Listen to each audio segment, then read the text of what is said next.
자치경찰 조례안을 놓고 충돌한 도와 경찰의 두 수장이 처음으로 만났습니다. 비공개 회담에서 여전히 평행선을 달렸습니다. 농촌 시내버스 기사들이 위험한 운행 실태를 고발했습니다. 이대로는 안 된다며 공영제 전환을 촉구했습니다. 아파트 내 층간 흡연 분쟁. 이제는 관리인이 집 내부까지 조사할 수 있도록 아파트 관리 규약이 바뀝니다. 전력 자급을 목표로 도내 곳곳으로 수소 연료 전지 발전이 확대됩니다. 경제성과 주민 반발은 여전히 논란거리입니다. 여러분 안녕하십니까? 계속해서 충북 소식입니다. 자치경찰 사무를 정하는 절차를 놓고 평행선을 달리고 있는 충청북도와 충북경찰. 급기야 경찰청장이 이시종 도지사를 찾아가 설득에 나섰습니다. 이시종 지사는 원론적인 답변만 내놓았고 실무진 사이에선 언성이 높아졌습니다. 합의점을 찾을 수 있을지 주목됩니다. 조미애 기자의 보도입니다. 이명환 충북경찰청장이 이시종 도지사를 찾아갔습니다. 자치경찰 사무와 재정지원 등을 다룬 조례안에 경찰의 입장을 담아달라고 거듭 요청하는 자리. 20분간의 비공개 회동을 마치고 나온 두 수장은 말을 아꼈습니다. 청장님께서 충분히 청장님 뜻을 저한테 말씀을 주셨고, 저는 충분히 하여튼 그걸 좀 들었습니다. 아주 열심히 들었습니다. 경찰의 입장하고 우리 직원들 현장 직원들의 그런 우려 사항을 충분히 설명을 드렸습니다. 충북도에서도 나름대로 열심히 협조를 해주실 거라고 믿겠습니다. 최대 쟁점은 충북자치경찰 조례안 2조 2항의 수정 여부. 경찰청장은 도지사가 자치경찰 사무를 개정할 때 경찰청장 의견을 들을 수 있다고 명시한 조항을 들어야 한다로 바꿔줄 것을 요구했습니다. 이 지사는 더 고민해보겠다, 검토해보겠다는 원론적인 답변을 내놓은 것으로 알려졌습니다. 충북경찰청은 자치경찰 재정지원에 대한 16조는 도의회 공론화 과정에서 논의하겠다며 한 발 물러섰습니다. 도와 경찰의 충돌은 두 기관 간부들의 신경전에서도 드러났습니다. 경찰 입장을 설명하는 충북경찰청 간부를 충청북도 간부가 제지하며 한때 언성이 높아지기도 했습니다. 두 분이 말씀하신 내용에서 이렇게 말씀하시면 두 분이 어떤 결정을 했을 때 어떻게 하시려고 그랬어요? 아니, 그 부분에서는 제가 얘기하고 안 하고 있습니다. 네. 지금까지 계속 있었던 얘기를 여기서 똑같은 말씀 하실 필요는 없는 것 같습니다. 제 생각에. 아니, 질문을 하시니까 답변하는 것뿐입니다. 이시종 지사는 자치경찰제 조례안은 협의 사안이 아니다라며 여러 차례 선을 그은 상황입니다. 결국 경찰의 반발과 여론의 움직임이 석 달 앞으로 다가온 충북형 자치경찰제의 변수로 떠올랐습니다. MBC 뉴스 조미애입니다. 보은군 도의원 재선거가 이 시각 현재 18군데 투표소에서 진행되고 있습니다. 유권자는 보은군 전체 인구의 90.6%인 29,212명으로 밤 8시까지 신분증을 지참하고 지정된 투표소에서 투표할 수 있습니다. 민선 7기에만 세 번째인 이번 선거에는 민주당 김기준, 국민의힘 원갑희, 무소속 박경숙 후보가 3파전을 벌이고 있습니다. 층간소음과 함께 아파트의 대표적인 분쟁과 민원이 바로 층간흡연입니다. 그런데 소음과 달리 냄새는 출처가 불분명해 항의할 대상조차 모호한 것이 문제였는데요. 앞으로는 냄새의 출처를 찾기 위해 관리인이 집 내부까지 조사할 수 있도록 각 아파트의 관리 규약이 바뀝니다. 심춘만 기자의 보도입니다. 충북도 내 한 아파트의 입주민 온라인 카페. 환풍구로 스며드는 담배 냄새, 온갖 원망의 게시물이 끊이지 않습니다. 같은 피해를 공감하는 이웃들의 댓글도 꼬리에 꼬리를 뭅니다. 아파트 분쟁 원인 1위라는 층간소음보다도 더 자주 눈에 띌 정도입니다. 집에 있는 시간이 길어진 코로나를 전후해 층간소음에 맞먹는 화두로 떠올랐습니다. 배려를 하고 해야 된다고 생각을 해요. 층간소음 같은 것도 내 집에서 내가 뛰는데 이렇게 돼버리면 뭐 마음대로 할 수 있는 거니까 서로 영향을 주는 거니까 아파트는. 어떻게 좀 해달라는 입주민의 요청에 관리인이 할 수 있는 건 계도성 방송이 대부분. 층간소음과 달리 냄새는 출처가 어딘지 정확히 집어내기 어렵고 설령 지목해도 흡연자가 부인하면 그만이라 개별 권고나 요청이 쉽지 않은 것입니다. 그 피해가 여러 층에 걸쳐서 발생되기 때문에 그 어떠한 특정 세대에서 흡연을 하셨는지 파악하는 것도 사실 굉장히 어려움. 아파트 관리인들에게 세대 내부까지 확인할 수 있도록 권한을 주는 아파트 관리규약 준칙이 새로 나왔습니다. 충청북도는 각 아파트 관리규약의 표준이 되는 이 준칙에 간접 흡연 방지 조항을 처음 신설하고 관리인의 세대 내부 조사 권한과 더불어 해당 입주민의 협조 의무도 부여했습니다. 이미 시행된 법 조항을 준칙에 옮겼을 뿐인데다 강제력이나 처벌 조항도 없지만 압박의 강도는 더 강해질 수밖에 없습니다. 그 주민들한테 더 단지별로 교육의 기회가 있습니다. 그래서 주민들한테 좀 설명을 해주고 함으로써 더 자체적으로 좀 더 지킬 수 있는 계기가 되지 않을까 합니다. 개정 준칙에는 경비원 상대 갑질 금지 등 법률상 의무 개정 사항도 포함돼 충북의 모든 아파트는 다음 달 6일까지 관리 규약을 개정해야 합니다.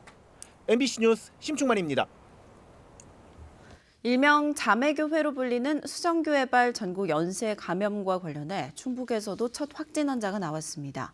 진천에 거주하는 60대로 지난달 21일 동생과 함께 서울 수정교회를 방문한 사실이 확인돼 검사한 결과 양성 판정을 받았고 70대 남편도 뒤이어 확진됐습니다.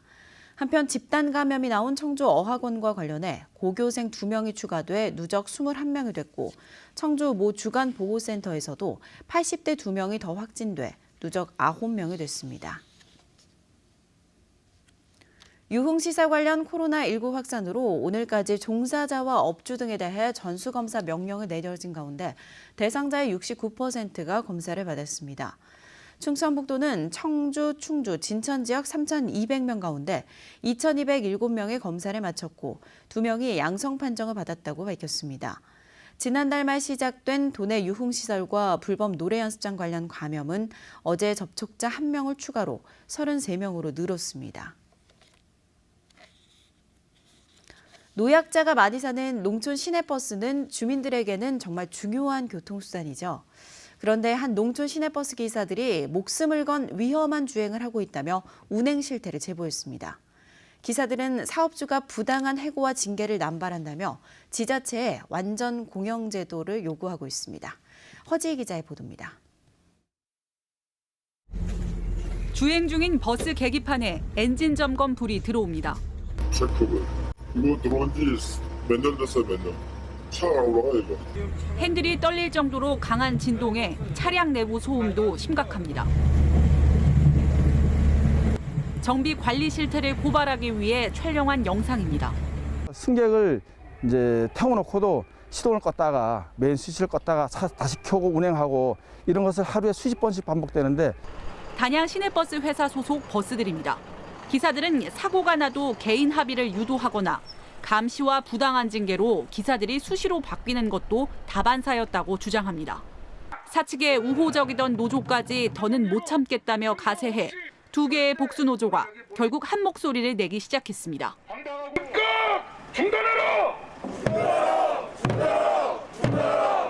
그러자 노조 한계가 더 생겼습니다. 그 억압에 의해서 저 제3의 노조가 생겨나게 되었습니다. 회사에서는 인정하지 않는 거고요. 우리는 개입한 적 없다라고 얘기하는 거고요. 당연히 그렇게 얘기를 하겠죠. 지난해 말에는 벽지 노선 단일화 요금 보조금이 삭감될 위기에 놓이자 갑자기 노선 폐지를 예고하기도 했습니다. 기사들은 이럴 바에야 차라리 지자체가 운영하는 완전 공영제로 투명하게 관리하자고 주장하고 있습니다.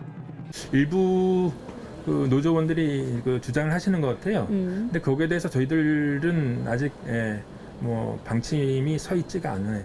이에 대해 업체 대표는 안전사항 문제없이 운행하고 있고 징계는 안전운전 이행 미준수로 인한 것이라고 반박했습니다. 또 기존 노조들이 노노 갈등으로 노동조합이 더 생긴 상황을 회사에 책임을 돌리려 한다고 주장했습니다. 벽지 노선과 재정지원금까지 이 버스 회사가 받은 지자체 보조금은 한 해 평균 20억 원. 지난해는 코로나 지원금으로 2억 원 가까이 늘은 22억 원을 지급받았습니다. MBC 뉴스 허지입니다. 음성의 전국 최대 규모의 수소 연료전지 발전소가 추진됩니다.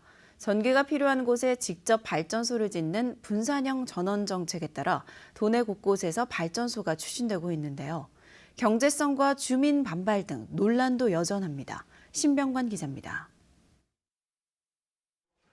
음성 인곡 산업단지에 수소연료 전지 발전소를 건립할 컨소시엄이 구성돼 충청북도 음성군과 협약을 체결했습니다.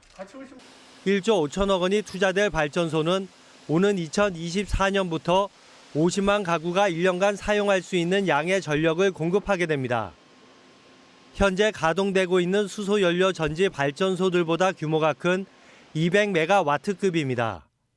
규모의 경제를 달성할 수 있기 때문에 원료 구입이나 그리고 이 사업을 진행하는데 여러 가지 그 장점이 있고, 충북에서 수소연료전지 발전소가 건립 중이거나 추진되고 있는 곳은 8곳. 전기를 필요한 곳에서 생산해 소비하는 분산형 전원 정책을 정부가 추진하고 있어 전력 자금률이 낮은 충청북도는 일정 수준의 발전소 건립이 시급하다고 보고 있습니다. 대규모 송전망이 필요 없어 민원을 줄일 수 있는 장점도 있습니다. 아주 미약합니다. 전국의 최저 수준으로 지금 하고 있기 때문에 앞으로 전력을 생산하지 않으면 산업도 약해질 수밖에 없다. 다만 안전성 등의 의구심을 표시하는 주민 반발이 여러 지역에서 이어지며 또 다른 민원이 되고 있습니다. 경제성도 도마에 올라 있습니다. 집중화된 대형 발전소와 비교해 여러 곳의 발전소를 운영해야 하다 보니 비용이 크고 높은 발전 단가로 인해 건립할수록 전기를 매입할 때 보전해주는 비용도 많아지는 구조입니다. 이산화탄소 배출을 줄이는 효과를 놓고도 논란이 끊이지 않고 있는 수소 연료전지 발전. 찬반이 엇갈리고 있지만 충청북도는 자금률을 높이는 방향으로 건립 지원에 속도를 내고 있습니다. MBC 뉴스 신병관입니다.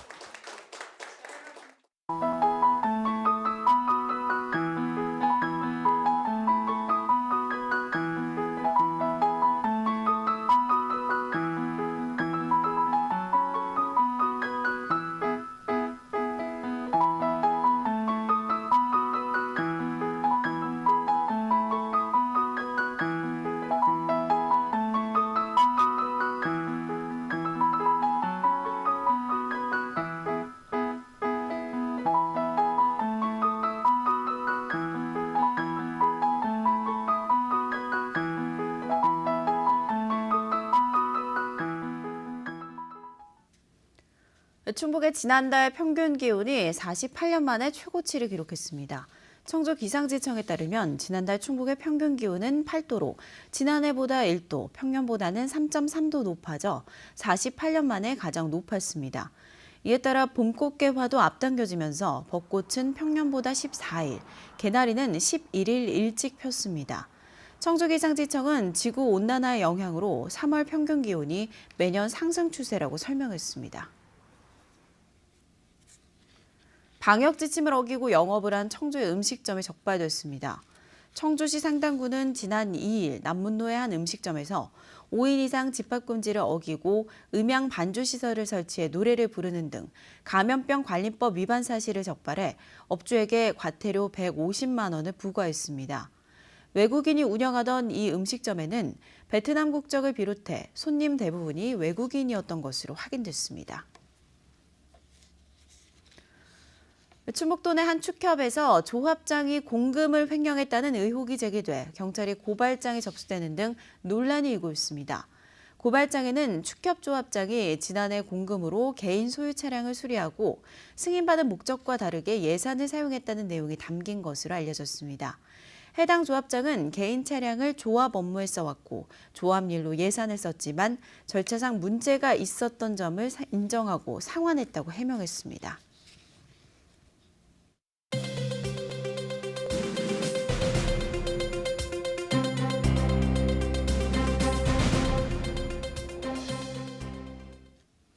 외국인 근로자 고용 사업장에서 코로나19 집단 감염이 발생한 음성군이 후속 대책을 내놨습니다.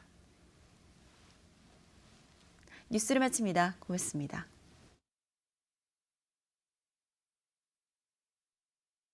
그 프로젝트라는 게 뭡니까? 지켜야 할